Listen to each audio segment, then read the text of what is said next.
새벽에 녹화하는 걸 잊어서 이렇게 다시 영상을 찍습니다. 이 시간 우리 하나님 앞에 같이 한번 기도하며 나아갑니다. 사랑하는 하나님께서 저희에게 은혜를 더하여 주셔서 내 아버지의 사랑으로 우리를 인도해 가시니 감사합니다. 열방을 사랑하시는 그 아버지의 사랑이 저희의 삶에도 들어올 수 있게 해주셔서 감사하고, 그 아버지의 사랑 때문에 우리의 삶에 주시는 하나님의 놀라운 은혜를 하나님 저희 입술로 경험하며 살아갈 수 있게 하여 주시니 감사를 드립니다. 주님께서 힘주시고 은혜 더하여 주셔서 이 아버지의 사랑을 하나님 이번 한 주 이 당자의 비유를, 아버지의 비유를 바라보며 이야기할 때에 이 아버지의 사랑이 우리의 삶에 가득하게 채워지게 하여 주옵소서. 모든 말씀 우리 주님 예수님 이름으로 기도드립니다. 아멘. 이 시간에는 하나님께서 우리에게 주시는 말씀을 함께 읽습니다. 아버지에 관한 이야기를 함께 읽을 거예요. 우리 누가복음 15장에 나오는 말씀의 일부를 같이 한번 읽도록 하죠. 같은 목소리를 읽습니다. 시작. 그가 아직도 먼 거리에 있는데 그의 아버지가 그를 보고 측은히 여겨서 달려가 그의 목을 껴안고 입을 맞추었다. 아들이 아버지에게 말하였다. 아버지, 내가 하늘과 아버지 앞에 죄를 지었습니다. 이제부터 나는 아버지의 아들이라고 불릴 자격이 없습니다. 그러나 아버지는 종들에게 말하였다. 어서 가장 좋은 옷을 꺼내서 그에게 입히고 손에 반지를 끼우고 발에 신을 신겨라. 그리고 살진 송아지를 끌어내다가 잡아라. 우리가 먹고 즐기자. 나의 이 아들은 죽었다가 살아났고 내가 잃었다가 되찾았다. 그래서 그들은 잔치를 벌였다. 아버지가 나와서 그를 달랬다. 아버지가 그에게 말하였다. 얘야, 너는 늘 나와 함께 있으니 내가 가진 모든 것은 다 내 것이다. 그런데 너의 이 아우는 죽었다가 살아났고 내가 잃었다가 되찾았으니 즐기며 기뻐하는 것이 마땅하다. 아멘. 우리는 작은 아들과 큰 아들의 이야기를 통해서 이 탕자의 비유가, 탕자의 귀양이라는 이 그림이 인류를 불쌍히 여기시는 하나님의 따뜻한 마음을 인간에 집어넣어서 표현한, 인간에 대입해서 표현한 그림이라는 것을 우리가 함께 나누었습니다. 작은 아들의 돌아옴과 함께 예수 그리스도께서는 모든 인류를 그 아버지의 품으로 데리고 들어오셨고, 큰아들을 끊임없이 초대하는 아버지의 마음으로 큰아들, 인류에 있는 모든 큰아들을 데리고 오시는 하나님의 맏아들이었던 예수님의 모습을 우리가 바라볼 수 있었었지요. 그래서 어쩌면 이 그림은 이 탕자의 초점을 맞추는 것보다 아버지의 초점을 맞추는 게 더 옳은 그림인 것만 같습니다. 이 그림의 제목도 사실은 아버지의 사랑에 대한 비유라고 이야기하는 것이 더 옳아 보이기도 합니다. 왜냐하면 이것은 인류를 향해서 하나님께서 쏟아부어 주시는 사랑, 태초부터 존재했고 앞으로도 변치 않을 하나님의 이 애정을 표현하는 그런 그림이고 비유이기 때문에 그렇습니다. 이 그림에서는 그러므로 하나님의 이야기와 온 인류의 역사가 한 점에서, 이 구원이라는 한 점에서 만나게 됩니다. 그런데 이것은 이 두 가지만 만나는 것이 아니라 렘브란트라는 이 작가가 살아왔던 그의 삶도 이 한 점에서 같이 만나고 있습니다. 이 렘브란트는 이 그림에서 거의 시력을 잃은 노인을 그리고 있습니다. 여러분, 노인을 한번 바라보십시오. 그는 구렛 나룻을 길렀고 턱수염은 두 갈래로 나뉘어 있습니다. 금실로 수놓은 웃옷에 시몽색 외투를 두르고 있어요. 큼지막하고 뻣뻣한 두 손은 돌아온 아들의 어깨에 올려져 있지요. 묘사가 대단히 구체적이고 분명해서 우리가 마치 직접 현장에 있는 것 같은 느낌을 우리에게 가져다 줍니다. 하지만 그로 더불어 우주 만물을 지으신 아버지로부터 나오는 끝없는 동정심과 무조건적인 사랑, 그리고 영원한 용서도 볼 수 있습니다. 탕자의 귀향은 이렇게 인간의 특질과 하나님의 성품, 인간의 연약함과 하나님의 강건함, 인간의 노쇠함과 하나님 안에 있는 영원한 젊음을 온전히 그려내고 있는 그림이에요. 렘브란트가 하나님의 사랑을 전달하기 위해서 거의 앞을 보지 못하는 노인을 선택한 점은 대단히 중요한 의미를 갖습니다. 화가는 하나님의 자비로운 사랑을 그려내면서 예수님이 들려주신 이야기와 오랜 세월 그 비유를 해석해온 방식을 기본 모티브로 삼았습니다만, 이것은 두말할 것도 없이 확실합니다만 그처럼 독특한 표현 방식을 채택할 수 있었던 것은 렘브란트의 개인사 덕분이었다는 사실 또한 우리는 놓쳐서는 안 됩니다.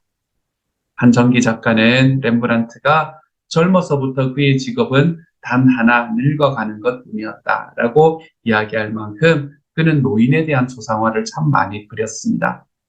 렘브란트의 노인의 초상화 가운데서 단연 돋보이는 작품은 만년에 그린 그의 매력적인 자화상들이었고요. 삶의 노년의 그림이 그늘이 드리우고 화려했던 성공이 이울기 시작하고 겉으로 드러나는 빛이 퇴색하면서 화가는 내면 생활의 광대한 아름다움에 눈을 듭니다. 거기서 절대로 사위지 않을 화토불, 즉 사랑의 불꽃에서 비롯된 빛을 찾게 되었던 거지요. 렘브란트의 예술은 더 이상 눈에 보이는 대상을 포착해서 정복하고 통제하는 데 목표를 두지 않습니다. 오히려 가시적인 존재를 화가의 독특한 심상에서 나오는 사랑의 불꽃으로 변형시키는데 초점을 맞추었지요. 이러한 과정을 겪어가며 렘브란트의 마음은 아버지의 마음이 되어갔습니다.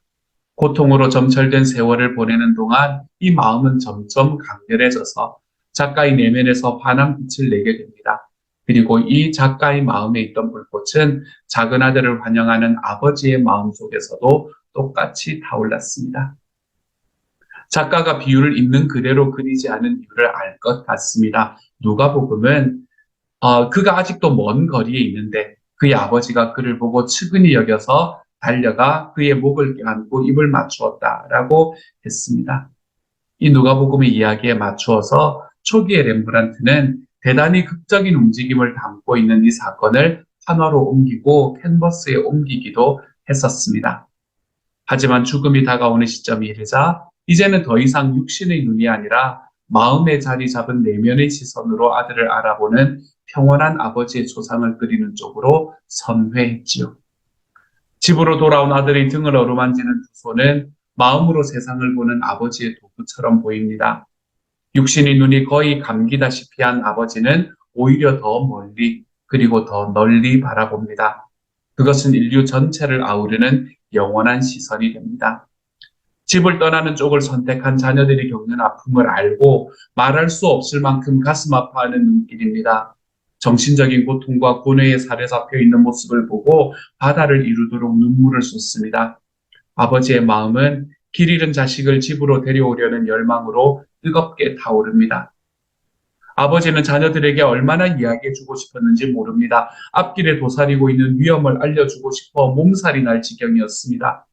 사방팔방 돌아다니며 찾고 있는 것들이 사실은 집에 다 있다는 사실을 믿게 하려고 무척 애썼습니다. 아버지의 권위를 동원해 자식들을 다시 데려오고 싶었습니다. 슬하에 두고 상처받지 않게 해주고 싶은 마음이 굴뚝 같았습니다. 하지만 그러기에는 사랑이 너무나 컸습니다. 한없이 사랑함으로 강요할 수도 속박할 수도 밀어붙일 수도 끌어당길 수도 없었습니다. 도리어 그 사랑을 거부하든지 아니면 집으로 돌아오든지 선택할 자유를 주었습니다. 하나님을 그토록 고통스럽게 하는 근원은 그 끝을 알 수 없는 사랑이었습니다. 하늘과 땅을 지으신 창조주는 우선 그리고 무엇보다도 아버지가 되기로 작정하셨습니다. 아버지 하나님은 자녀들이 자유로워지기를, 자유로이 사랑하기를 바랍니다. 거기에는 자식이 집을 떠나 먼 지방으로 가서 모든 재산을 탕진할 가능성이 포함되어 있습니다. 아버지는 내심 그런 선택이 불러올 극심한 고통을 알고 있지만 사랑에 가로막혀 할 일 없이 바라만 봅니다. 아버지로서 당연히 자녀들이 모두 집에 머물며 함께 즐기며 거룩한 사랑을 만끽하길 소망합니다. 그럼에도 불구하고 그저 사랑을 베풀 뿐 받아들이는 건 자녀들의 선택에 맡깁니다. 마음은 멀리 떠났으면서 입술로만 공경하는 걸 보면서 말로 다 할 수 없는 아픔을 느낍니다. 진정한 아버지의 사랑을 가졌기에 그의 사랑을 강요하지를 못합니다. 아버지로서 하나님이 스스로 내세우시는 권위가 있다면 측은히 여기는 권위가 전부입니다. 자녀들의 죄를 붙들고 마음 아파하는 데서 오는 권위 말입니다. 아들, 딸들이 속에 품고 있는 정욕과 탐심, 분노와 원한, 질투와 안 갚고 마려는 의지 따위는 하나같이 아버지에게 커다란 슬픔을 안깁니다. 워낙 맑고 순전한 분이므로 그 고통은 견디기 어려울 만큼 큽니다. 사랑으로 인간의 모든 아픔을 끌어안는 중심 깊은 곳으로부터 아버지는 자녀들에게 손을 내밉니다. 내면의 빛이 담긴 손길로 어루만지며 어떻게 해서든 상처를 치유해 주려 하십니다. 우리가 믿을 수 있는 하나님이 바로 여기에 있습니다. 만물을 처음 지으시던 때부터 팔을 내밀어 너그러운 은총을 베푸시는 아버지입니다. 누구에게도 그 뜻을 강요하지 않고 늘 기다립니다. 아무리 실망스러워도 축복을 거두는 일이 없습니다. 하루빨리 자녀들이 돌아와 그 어깨에 피곤한 두 팔을 내려놓고 사랑을 속삭이게 되길 늘 고대합니다. 아버지에게 소망이 있다면 오직 자녀들에게 복을 빌어주는 것뿐입니다. 축복하다라는 뜻의 라틴어는 베네디체레입니다. 이것을 직역하면 좋은 말을 하다라는 뜻이지요. 하늘 아버지는 목소리보다 어루만짐을 통해 자녀들에게 좋은 말씀을 들려주고 싶어 하십니다. 벌 주시라는 생각은 전혀 없습니다. 안팎으로 방황하면서 이미 넘치도록 벌을 받았다는 사실을 알기 때문입니다.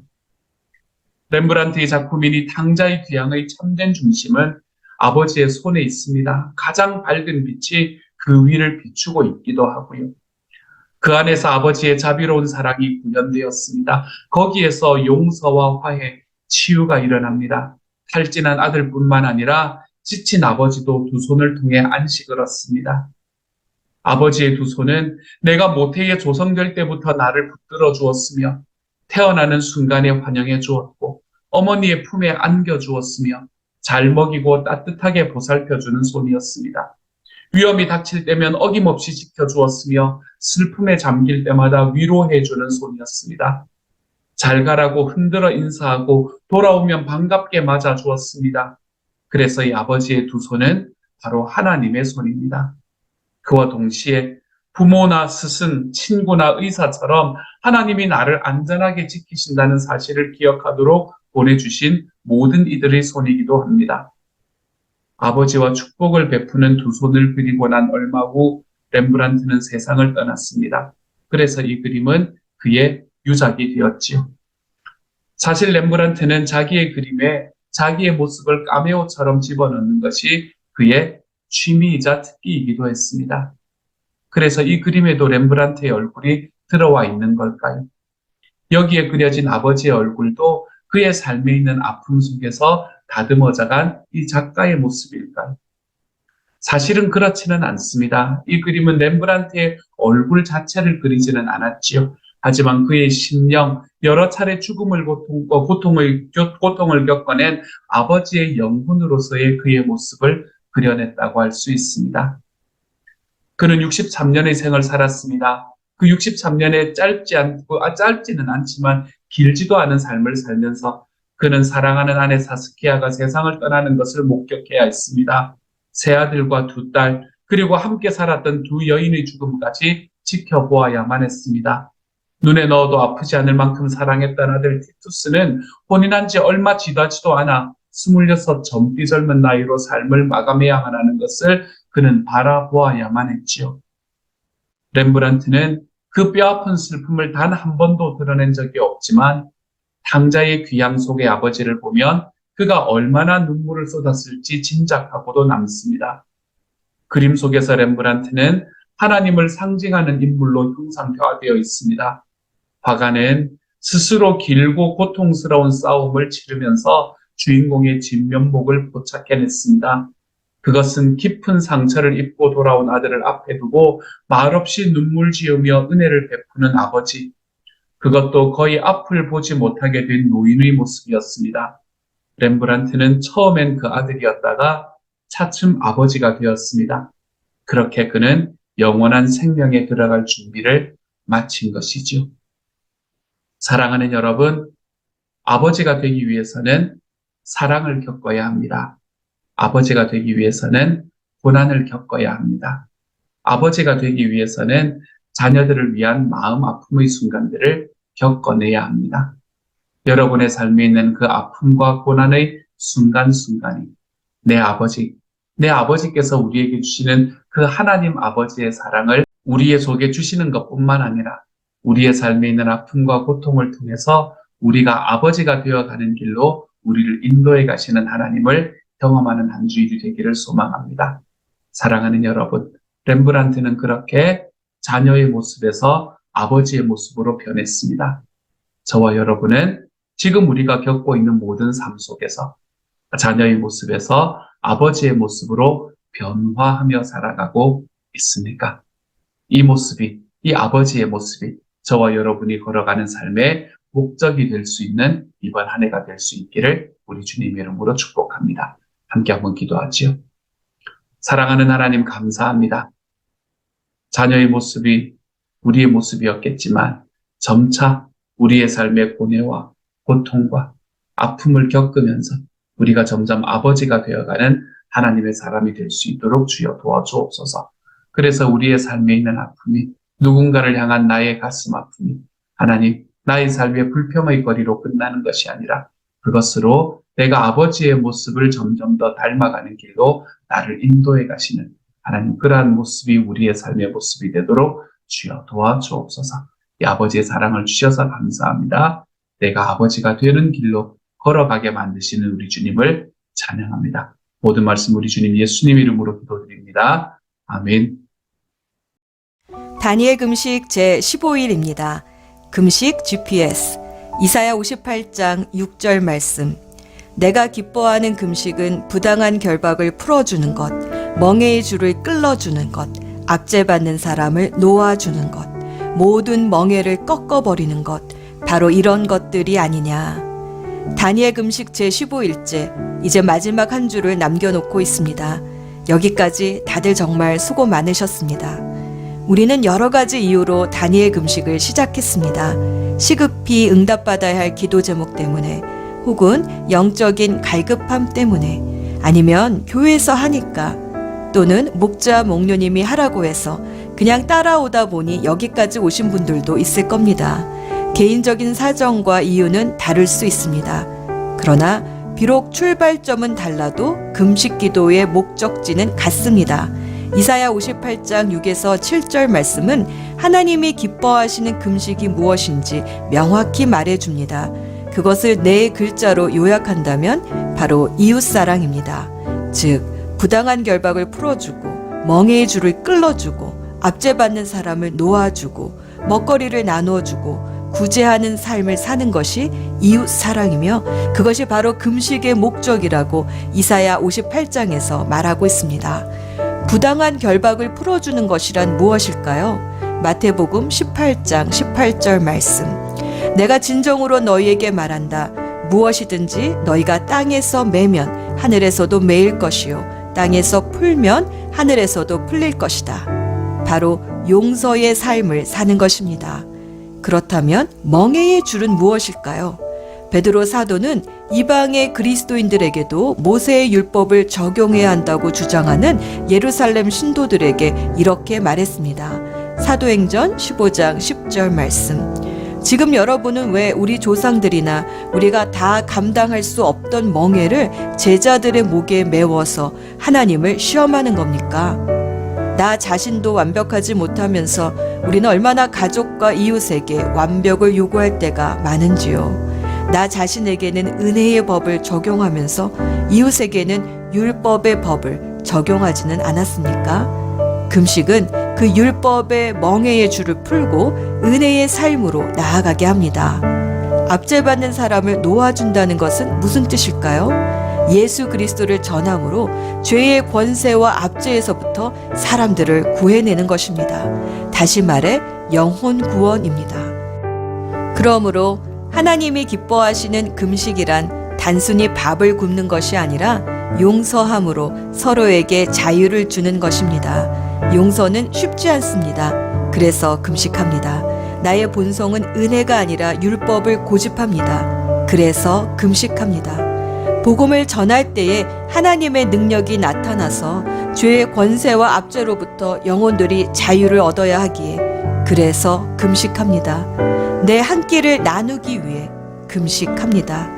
다니엘 금식 15일째, 우리는 지금 금식 GPS를 따라서 잘 가고 있습니까?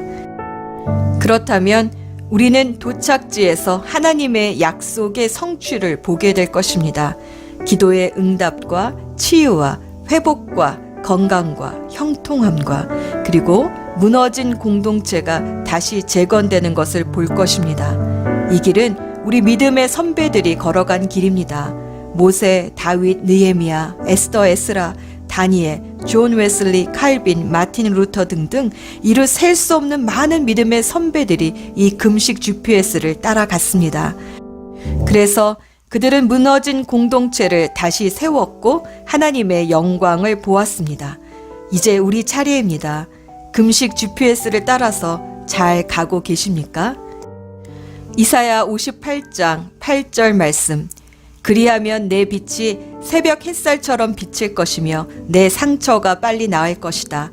내 의를 드러내실 분이 내 앞에 가실 것이며 주님의 영광이 내 뒤에서 호위할 것이다. 이사야 58장 11에서 12절 말씀. 주님께서 너를 늘 인도하시고 메마른 곳에서도 너의 영혼을 충족시켜 주시며 너의 뼈마디에 원기를 주실 것이다. 너는 마치 물된 동산처럼 되고 물이 끊어지지 않는 샘처럼 될 것이다. 너의 백성이 해묵은 폐허에서 성읍을 재건하며 대대로 버려두었던 기초를 다시 쌓을 것이다. 사람들이 너를 두고 갈라진 벽을 고친 왕, 길거리를 고쳐 사람이 살 수 있도록 한 왕이라고 부를 것이다. 하나님이 하신 약속의 성취를 기대하며 조금만 더 힘을 냅시다. 묵상을 위한 질문. 때로 우리는 스스로 완벽하지 못하면서도 사랑하는 가족들과 이웃들에게 완벽을 요구할 때가 참 많습니다. 완벽을 요구하는 것은 때로 율법의 멍에를 쥐우는 것과 같습니다. 그래서 예수님은 우리가 맬 수 없는 율법의 멍에를 부수어 주시고 오직 매기에 쉬운 은혜의 멍에를 함께 매 주셨습니다. 예수님이 나를 은혜로 대해 주셨던 것처럼 내가 은혜로 대해 주어야 할 사람들은 누구일까요? 주님께 묻고 듣고 또 순종하는 기도를 2분 동안 드려봅시다.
오늘의 기도 포커스는 용서입니다.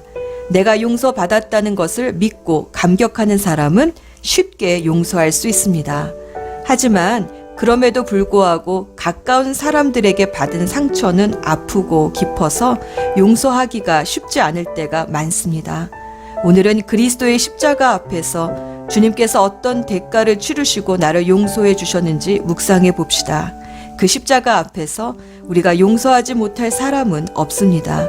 용서는 감정이 아니라 내게 진 빚을 탕감해 주겠다는 결단입니다. 내가 복수하지 않겠다는 결심입니다. 용서합시다. 그럴 때에 그들로부터 묶여있던 섭섭함과 분노의 감정들로부터 우리도 풀려나게 됩니다. 자유하게 됩니다. 용서를 결단하는 기도를 2분 동안 드려봅시다. 주님, 우리에게 새 일을 행하여 주시옵소서.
이제 마무리 기도합니다.